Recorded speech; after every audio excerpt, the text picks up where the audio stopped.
Man. Yeah, right before the show started, Joey got his invite for an Activision appointment, so he was scrambling to lock that in. Yeah, we'll see what happens here. It sounds like E3 is going to be an interesting year. It's well, first off, the post just went live on the site. We have to address what is Rockstar working on. I mean, seems pretty obvious to me. Take-Two reported like billions in terms of profits between Grand Theft Auto 5, of course, which made them a metric ton of money, and Bioshock Infinite did really well, which is good news, although that franchise is kind of a question mark right now. I know Take-Two is going to continue it, but they also announced in that investor call that Rockstar is going to have a game for 2015. I don't think it'll be a Grand Theft Auto. We all know that those games are so few and far between that releasing one so early would be kind of weird. Sean and Todd, I was talking in the pre-show. I really, really, really hope it's Red Dead, just a Red Dead sequel. Do I. Red Dead Revenge. Let's see it. I have crossed my fingers and my arms. Yeah, I totally agree. I don't think we'll see anything official for a little while, but just, man, I need more Red Dead in my veins. I love that game. My whole question, though, is please don't let it be Jack. And could we possibly go back and do a prequel of what John was doing before Redemption? Oh, no, I hope it can be Jack as long as they retool the character and make him less annoying.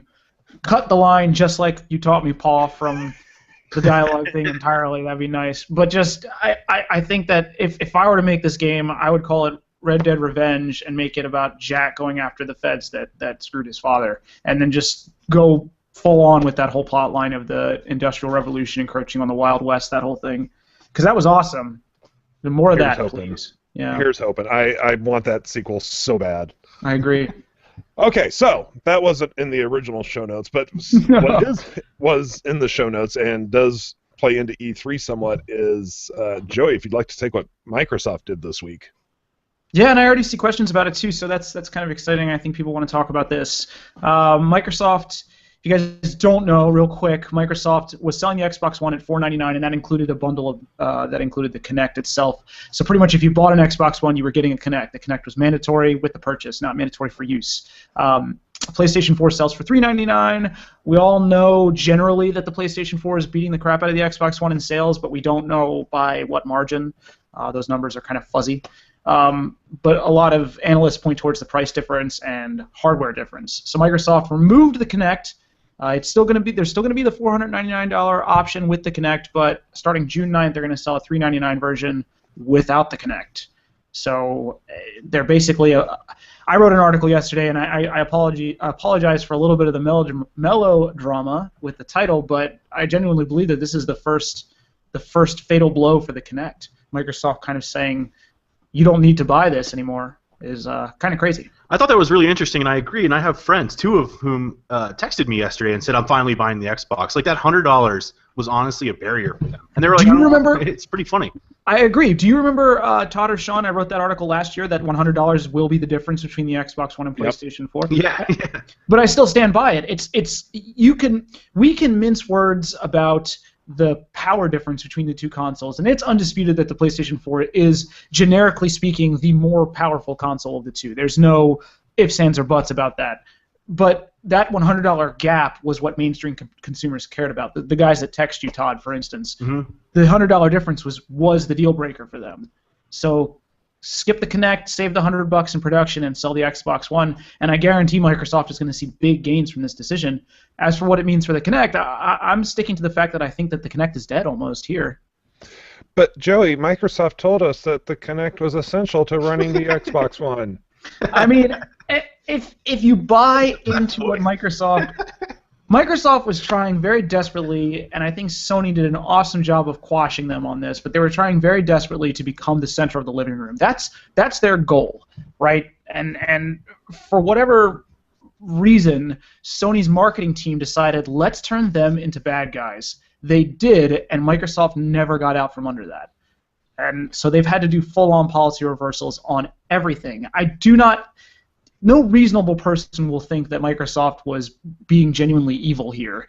Like, they wanted to sell consumers a way to interact with media, in their living rooms. Yes, they wanted profits. All companies want profits, but this wasn't like a stroke your cat evil, like, we'll get them. Like, that was not the case, but Sony played it masterfully. They really did. Yeah, exactly. $1 million. $1 million connects. The guy I feel the worst for is Major Nelson. Oh. That poor guy, had to go out there after E3 last year and, try to sell everybody on the idea that you had to have the internet connection to verify your system every 24 hours. Right. He had to sell you on the fact that Kinect was essential to the system. Right. That's his job. He did it. He did what he could, but at some point he's got to be walking into his boss's office and going, "Why are you doing this to me? I've had enough." And everybody knows how often have you guys used the Kinect? I think I've used it twice, and one was just to play with Skype. I have to see what it was like. Do you use it a lot? Aside from reviewing games where I have to use it, right. I never use it for navigating UI with gestures. I do I do the voice command stuff sometimes when I broadcast with Twitch. I do it that way. The thing that I use it most for is it's really convenient for Skyping on the TV with my mom for her grandson. So like that's like the biggest reason for the Kinect is Skype in my house. But to be honest with you, and I know that some listeners disagree and they really like the utility of it, and I agree it's pretty useful. I don't think it's a mandatory thing, and I don't think Microsoft has been able to sell its mandatory nature either. In order to like the Xbox One, you have to have the Kinect. That's not so true. And in fact, there are plenty of times where I'm supposed to be navigating with the Kinect, but I pick up my controller and go that way. So. Yeah, I never use it for navigation.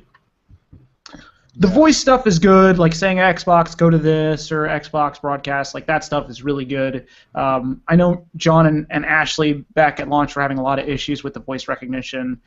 It wasn't so bad for me, and after updates it got better, but the gesture stuff, I personally think it's still horrific. Mm-hmm. Yeah, I just doing this and grabbing and all that stuff, as cool as it was in Minority Report, it doesn't beat just like moving my thumbs on a controller. Like that feels much more natural to me. So I think like twice I've walked into the room and said Xbox on, and I do that. I mean, I see that, but it works every third time. That command is a mess. Yeah, no, that's my problem. Xbox on, Xbox on. That's exactly. I just stopped trying to pick up the remote. Right. I think crazy. There are too many mitigating factors for the Kinect to work perfectly, and I don't blame that on Microsoft. I blame that mostly on users. But you shouldn't have to change the way you live in order to get a piece of technology to work at its best. Especially something that's supposedly making such a big play for the living room. It should just fit in naturally. If you have guests over and you have to tell them to shut up in order to control the TV, like that's an issue. Exactly. So be that as it may, I think the Kinect is still great. I just think that by removing the necessary install base, by making it so that not everyone definitely owns a Kinect, you're increasing developer risk for developing for the platform. If, Todd, you and I are making a game, you come to me and say, I want to make a Kinect game, and I say, what's the install base on that? And you tell me, well, it's no longer definitely going up, I'm not sure. You and I might think twice about doing that now, so maybe we'll just make a mobile game instead. I think that kind of stuff is going to start happening. Yeah, makes perfect sense. Yeah. And the Todd and Joey Development House was born that day. Yeah. I'm making fart simulators for the iPhone, selling millions of copies. That's awesome. Well, Sasha Bahal has a question for us. What do you think Microsoft will announce at E3 now that they already announced the Kinectless Xbox One bundle for $399? And that played into my thought process because it kind of surprised me they didn't hold that for E3. That's been the trend of the last several years, companies getting these big megaton announcements out of the way and then kind of saving the surprises, so to speak, for the show. I think that Microsoft is trying to change the narrative, and I think I was talking to you about this, Sean. Last year or the year before, the narrative was television and everything but games. I think this year we might see some of that focus with their their Xbox TV stuff, but to be honest, I think it's going to be all games this show. Stuff like Sunset Overdrive, which I am now incredibly excited for almost overnight. So that was the indie game that we wrote about, right? Where the guy's kind of cruising and it's like really bright and colorful. Not indie, but definitely not indie. It's the same game that you're thinking of. It's actually by Insomniac, Todd, the same guys that did Ratchet and Clank and that kind of stuff. Nice, yeah, that game looked amazing. Yeah, it does look really good. But you know what, dude? The fact that you're confusing it with possibly an indie title speaks to what's so exciting about it. The color scheme throws that mainstream muddy brown stuff right out the window. So yeah. When you messaged me about it, Joey, I love the fact that you mentioned Jet Grind Radio to me. Yeah. Because it did have a very jet grindy feel to it. Right. At least in the colors and even some of the tricks like sliding across the power lines and stuff. Sure, yeah. It was, what did I say? It's like Jet Set Radio meets Tony Hawk meets Dead Rising, that kind of thing. Yeah, it looks pretty good. I'm excited for it. Now I need to go dig out my Dreamcast and play Jet Set Radio. Well, we have another question from Sasha Bahal that relates to this. Hey, Joey, do you think the motion control gaming craze has finally ended? That's an interesting question. I think the craze is over, yes. I think that, by and large, the consumers that were going to get excited about it have already gotten excited about it. I don't think that anyone else is going to jump on board with this newfangled stuff. I think there's still money to be made with the motion controlling stuff, and I think that you're going to keep seeing Just Dance stuff from Ubisoft. That's a moneymaker for them. Fitness games are going to work, and I think that we'll see motion gaming possibly shift even more towards the casual and child-friendly crowd. The craze is probably finally over, I would say. I think so. I mean, even though there's still a little bit of motion control in the Wii U, it's not like it was with the Wii Chucks. And now with the Kinect being out of the install base, right? Yeah, there's not much left. But it's great for fitness, guys. Fitness will be there, Todd. I do think it'll be there. I just don't. I think that these companies are realizing that that's a perk, not a reason to buy a console. Right. So. Yeah, I think that is still going to continue. I think that's still going to be a niche market. But yeah, I think that the ideas of the big Kinect titles is gone. I don't think it's going to happen. I mean, I would love to see the opposite come out, but I'm just not convinced. Yeah, I know. Let's see here. We've got a bunch of Kinect questions here, so let me see what else. Here's one from Future Game Dev. Do you think Sony will do anything to keep the PS4 cheaper than the Xbox One? Well, they're already selling it at a loss. It's a really expensive console for them. You might see more bundles. They might do that. They might start selling PlayStation 4s consistently with bundled with games, but I can't see them dipping the hardware price too much. The fact of the matter is, without the Kinect, the Xbox One is a cheaper platform to manufacture, or it should be at this point if it's not. Microsoft did something weird. I don't see Sony being able to drop the price too much over the next year, so I just don't see it happening. And why should they? They're so successful right now. I don't even think they're going to feel the hurt from Microsoft's recent decision. Yeah, I don't think so either. I mean, I think a lot of people that were intent on getting a next generation console at the beginning went for the PS4 and general. Yeah. And now I think you're down to the average, I use that loosely, consumer who's going to decide. And I don't know. I don't think it's going to impact Sony that much. I think it's going to be the good news, I think, with the Kinect kind of out of the picture, so to speak, and us with two $400 consoles. I think the focus is going to shift towards console exclusive games, which is where the focus should have been this whole time, not on the $100 price difference. We should have been talking about which has the better games, which ones you want to be playing, and hopefully that's going to be where attention shifts. What was the scene like when the PlayStation 2 and the Xbox 360 came out? PlayStation 3 and the Xbox 360? PlayStation 3, sorry. Yeah. Well, the PS3, it was kind of flipped, but almost even more extreme. The Xbox 360 seemed like the core gamer machine.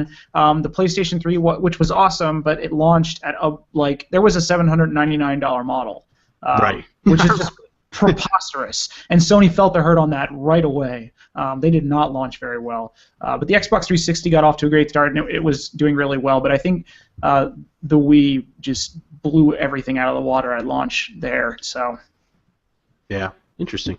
It's been an interesting couple of years because the narrative was definitely flipped from the PS3, Xbox 360, because PS3 seemed like the non-friendly one at the time due to the pricing. Yeah, well, and if you look at the end of the generation, the PlayStation 3 wound up, I don't know the recent numbers, but I believe it was on pace to take the lead, period, even beating out the Wii for units sold, and just which is kind of exceptional. I think the PlayStation 3 wound up being the best console of the last generation simply for exclusives and hardware delivery, but I mean, now I don't know what to think. I know that the Wii U's in trouble. The Xbox One and the PlayStation 4, I mean, both are off to awesome starts, so we'll see. Talk about that, a great deal with the Wii U, though. Mario Kart 8 coming with a free game. Yeah, I'm pretty that pumped was about that. our review will be up for Mario Kart tomorrow. So I've been playing through that for Nintendo. There is this understanding amongst game reviewers that if a company gets you a game early, it shows confidence in the title. They're not going to send it out to you 3 weeks in advance if they have any doubts about it. And Nintendo got us Mario Kart like the first couple of days of May, basically almost a full 30 days from release. That's crazy. The last big release window I saw like that was Uncharted 2, where Sony got that out like 4 weeks before release too. So there's a lot of confidence in this game, and I think that the confidence is sort of justified. I don't know if it's going to save the Wii U, but it's going to be good for them. So. And before anyone asks in the questions, no, Joey cannot talk in detail about Mario Kart 8 until tomorrow. Yeah. But there will be a full review tomorrow, so make sure to check out TechnoBuffalo for that full review. One more question in this area before we move on. From John Fick, what do you think about Sony's Project Morpheus? Will that craze replace motion controls? Price is going to be the dictator there. I mean, if Oculus and Sony can make virtual reality an attractive thing, both in terms of price and game quality, I think it could be a big craze that, I don't know about replacing motion control. Motion control was appealing mostly because the casual market saw it and instantly connected with it. There was just this instant understanding of, I want to swing a tennis racket in the game, so I swing my arm like a tennis racket. Like, that was instantly gratifying and understandable to them. I don't see virtual reality having the same effect. Hopefully it'll be like a more successful version of 3D TVs. I'm not sure. Yeah, I agree with you, Joey. It's going to come down a lot to price. And I mean, the first test videos I've seen of Project Morpheus, it looks impressive, but I also am not going to be walking around my living room not being able to see where I'm going and tripping over an ottoman. I can see my mother playing like Wii Sports. I can't see my mother doing Project Morpheus stuff. So I know that's anecdotal, but that's the difference between this and motion control for me. I agree. Well, one other topic we wanted to touch on this week is that, Todd, yesterday the Moto E was announced at $149. $129. Excuse me. World of difference, actually, when you're talking about this price range. But yeah, $129 for a smartphone. Yes, it does lack a front-facing camera, but looking at the video you shot yesterday in the hands-on, from as smooth as it was, you couldn't have told me that was a $129 phone. Yeah, it's really impressive. A lot of the hardware specs are pretty, low end. Snapdragon 200 processor, dual core, 5-megapixel camera on the back. I'll take it out of the box here, but it's funny. I still have it because I'm sending it to John, but the price of this smartphone to send overnight, I mean, you might as well just buy it again, right? Which is why I still have it. Yeah, normally when Todd gets a phone, we overnight it to Irvine, but we were like, it's a $129 phone. So here, I'll give you a quick look. It's upside down. Yeah, so it looks really similar to what we've seen before. It lacks the front-facing camera, which I think is kind of strange considering a lot of the market, I think, in the United States, in developed smartphone markets, I think it's sort of like a teenager device or, maybe for the elderly that are upgrading from flip phones, and that's what Motorola is targeting. In emerging markets, I think also a youthful audience, so to not have sort of the selfie cam seems like a missed opportunity, and it's so cheap. Yeah. Like the front-facing camera module, is very cheap. So they didn't have an answer when I asked them why they didn't include that. Otherwise, really solid. It has Corning Gorilla Glass 3 display, so really scratch-resistant. And they said they did a lot of drop tests. It's water-resistant and stuff like that. So for $129, it's actually built really well too, which you don't see often. That lack of front-facing camera for a budget phone in this part of the world is kind of a red flag raiser. Right. I totally agree. Yeah, it's kind of crazy. But I think in developing countries where maybe selfies haven't caught on, but I agree. I mean, what's a front-facing camera module? Like $5? Yeah, it's got to be super cheap, maybe even cheaper than that. Yeah, so added $10 onto the price of the phone, make it $139, and put in a VGA front-facing camera. Yeah, exactly. But for $129 in the United States, this is great. Secondary phone, leave it in the car in case you lose one. Take it on trips to Europe if you have to. Stuff like that, or for teens, I think their first cell phones, and again for sort of everybody on a flip phone that sort of has stayed out of the smartphone game because it's kind of expensive. I like the point you raised yesterday about if let's say you damage your phone and you've still got a year on your contract. Yeah, that happens. It seems like it happens to my friends all the time. They shatter the screen on their iPhone. They have a year in their contract, and they don't want to spend $400 on a new one. That's where in markets like the United States, this fits perfectly. I mean, just go buy the Moto E. It's $129, and it's a good phone. Like it operates really smoothly. You can run all the apps you want and stuff like that. You just don't get LTE. Now, is it going to get a release in the U.S.? Yes, yeah, it's available now from Motorola's website and from Amazon.com. Okay. Yeah, so anybody can buy it. From Future Game Dev, Todd, do you think other phone manufacturers will learn from the Moto E? Yeah, I think in a lot of ways they already learned from the Moto G, which was priced at $179, and now for $219 you can add LTE and expandable storage. We saw a lot of manufacturers do this. Lenovo, Acer. In a lot of ways, even the OnePlus One, right, is a low-cost phone. So they're trying to target all of these emerging markets where smartphones don't exist yet or haven't existed before. So this is their first interaction in a lot of ways with the internet. And then also in developed markets, we haven't seen other companies do this. Really, I mean, there's not another company I can think of besides Google with the Nexus 5 that's a little more expensive that's doing it in the United States. So maybe they'll learn from it here, but I think mainly it's everybody is learning from it abroad. So, for example, I think the Moto G is still the best-selling smartphone in Mexico and Brazil, and is the best-selling smartphone Motorola has ever had. From Dominique Weber, does the Moto E have front-facing speakers? Good question. No, I don't think so. I don't even know. I wasn't positive since I haven't seen it in person. I wasn't positive. Yeah, it's very minuscule wherever the speaker is. Probably unless it's coming through the front here, where the microphone is. Mm-hmm. It's going to be a tiny speaker, and I wouldn't expect much from the speakers on that device at this price. For a question from Nolan. Oh boy. Snowy Ink? I'm very sorry, Nolan. Do you think Motorola will ever come out with a decent phone like the Moto E or Moto G, but for $50 or less? That's a really good question. We've seen, who was it that was speaking recently? I want to say it was Intel speaking with Mozilla on Firefox phones that already are priced that low. I don't think Motorola is willing to go that low, and one of the things they were talking about yesterday, or yet anyway, because quality to them is very, very important. And yesterday they were we had a discussion with other writers about some of the phones coming out of China where they're throwing in the best specs, but then you boot it up and all of the English translations are off, and the phone breaks because the hardware is really junky. So Motorola doesn't ever want to be in that category either. So maybe $50 or less.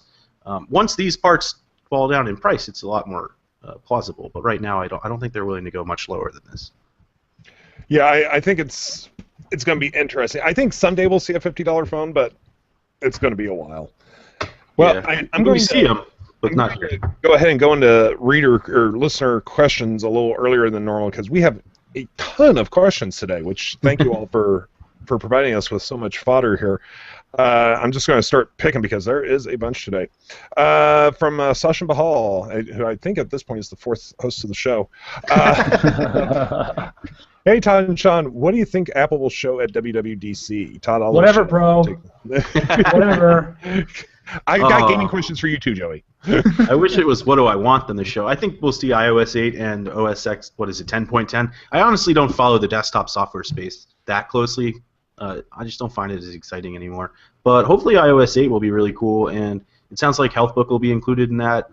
And I hope that HealthBook comes with some sort of hint towards an iWatch, but I doubt it'll happen. Yeah, I don't think we're going to see any hardware. I think it's all going to be software. Yeah, that's what everybody's saying. No hardware, which that's sort of in line with expectations. I think everybody is really waiting to see some new hardware from Apple. Well, one thing I think will be discussed, and this leads into Rockster 103's question, what are your thoughts on Apple partnering with Beats, and what kind of products do you think will be released by Apple in the future because of this partnership? First off, it's not a partnership.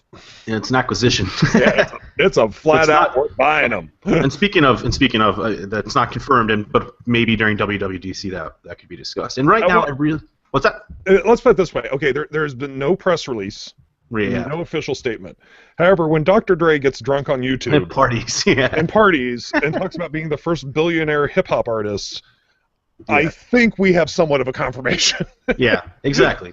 This is a hard question, though, because I don't know what kind of products we'll see from it, and I think Apple would be smart, at least it seems to me, to leave Beats sort of operating independently and using Beats to enter the streaming music space where it does not exist right now. On a level with Spotify and the other big competitors. And I think, I wrote an editorial on this, I think part of it is to grab Android users because Apple would not have access to them otherwise, really. I mean, they could release an Android app, but I think most Android users are already using one of the competing platforms, whether it's Beats Music, Spotify, Rdio, Google Play Music. So Apple releasing iTunes, say, streaming service to Android really wouldn't bring anybody new on. That's just my opinion. I agree. Yeah, actually, Joey, our opinion, Sean. You don't come up with. Joey, we've got two similar questions, so one from Sachin Bahal, one from Sahal Raja. Sachin asks, do you think Microsoft will sell off the Xbox division? While Sahal asks, do you think Microsoft will kill off the Xbox line? That's interesting to me that people are jumping to that conclusion from these announcements. I don't think we're there yet. I know that there are some executives inside Microsoft that would like to see that happen. I don't necessarily want to rule it out as a possible eventuality for the next 5-10 years. I think that right now Microsoft, they've hit really their first possibly disappointing year, and I'm using that word possibly because I don't know, since really the creation of the brand. The Xbox has been very good for Microsoft. I don't know if it's been making them the kind of money that Windows has, but it's a good platform for them. So I don't see them saying, you know what, let's get rid of it. I would imagine that they'll axe Windows Phone before they'll axe the Xbox division. Probably. I mean, I can't see them keeping both. Okay, here's the best way to know if the Xbox is in trouble. Mm-hmm. Is if Major Nelson comes out at E3 and says, no, there's no way we're getting rid of the Xbox. Yeah, right. Oh, jeez. Right. If Major Nelson says anything about the Xbox being safe, worry.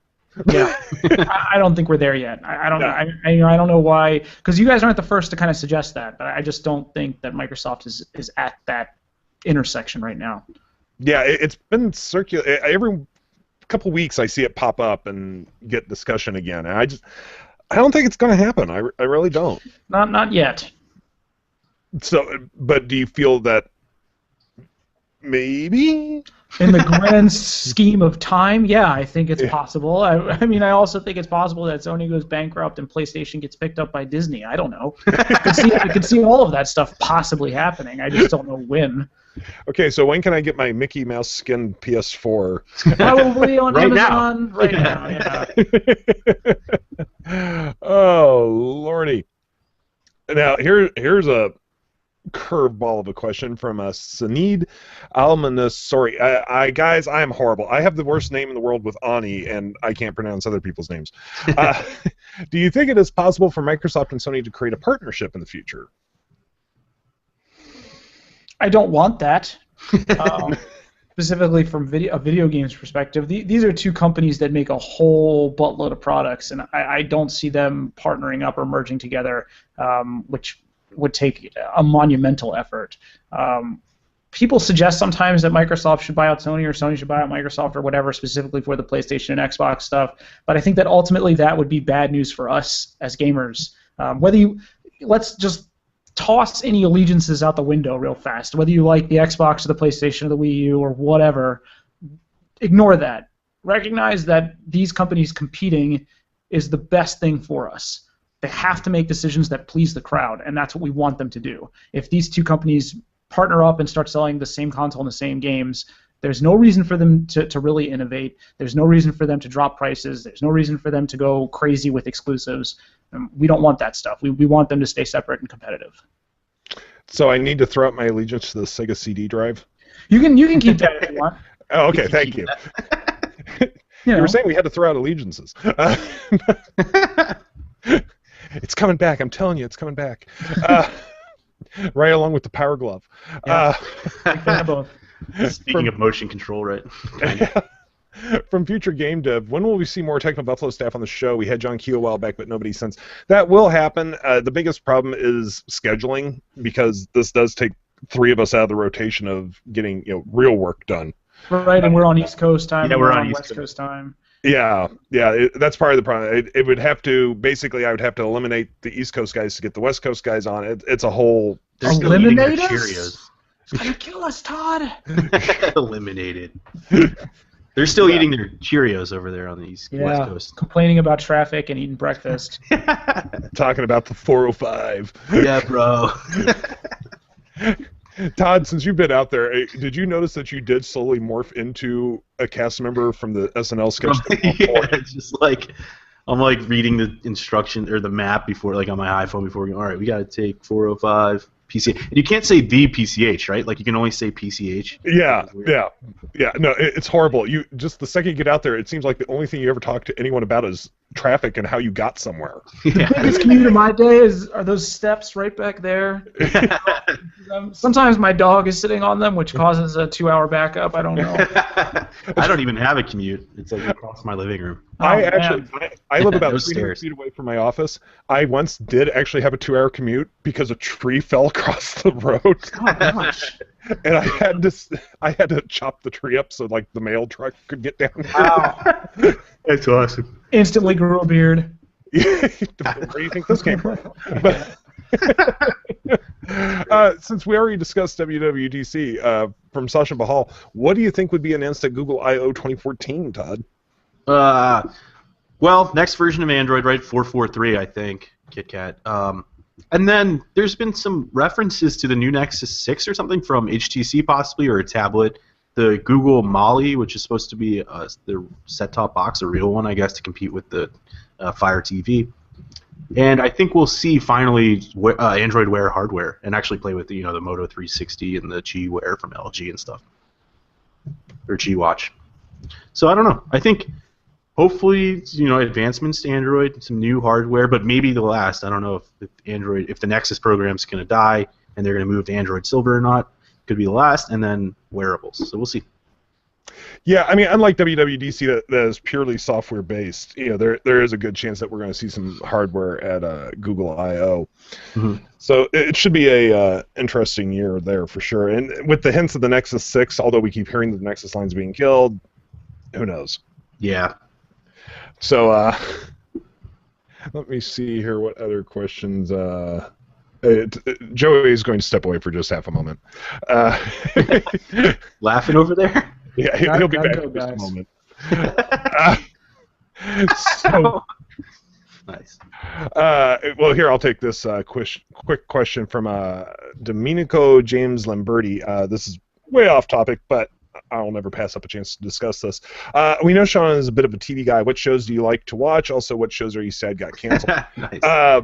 Luckily, none of my shows got canceled, which shows I just have impeccable taste. Mm-hmm.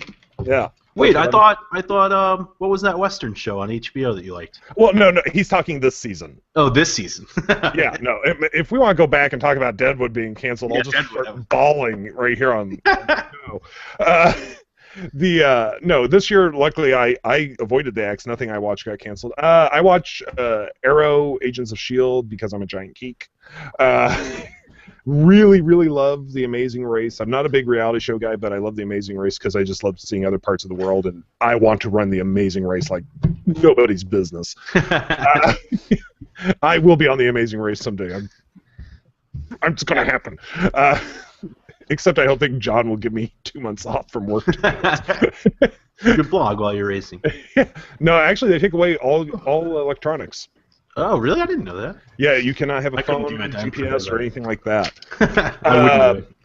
Other shows I watch, Deadliest Catch. I don't know. A lot of other shows I float in and out of, but if it's comic book related, I'm probably watching it. Because I'm a giant geek. Which I fully admit. So let's see here. But now you don't watch Game of Thrones, right? Because you don't like the guy? Well, okay. Yes, I don't watch Game of Thrones, and that is because I've actually had personal interactions with George R.R. Martin. Yeah. And let's just say we didn't get along. You gotta separate art from artists, man. Who cares? Yeah, but if I watch it, I'm supporting him. Dude, do you really think that your money, whatever revenue you generate for him, is doing anything in the grand scheme of things? Like, Game of Thrones is successful with or without you, Sean. So you may as well just sit back and enjoy it. There's tons of nudity, bud. Yeah, there's a lot. Tons. And dragons. Yeah. Yeah. Sometimes at the same time. Yes. Wait, the dragons are nude? They are, too. Yeah. Oh, okay. Now, if there's dragon nudity... Dude, just do it. Just watch this. It's a good show. Yeah. Good show. I have so little time anymore to watch television. I hate that excuse. That's true. Like I have so little time. Stop watching The Amazing Race for 5 minutes. No. Well, that is horrible. Horrible. I want to run The Amazing Race. Ugh. And hey, last week they were in England. I got a couple ideas of where to go next time I'm in England. There you go. Couldn't have done that with Google. No. Thank God for The Amazing Race. I've been able to plan my vacations. Oh man. That's the last time I ever let Joey take a break. I come back all salty. Ugh. When I guess the dog left something on the carpet. No. Oh. Once I get started, I can't stop.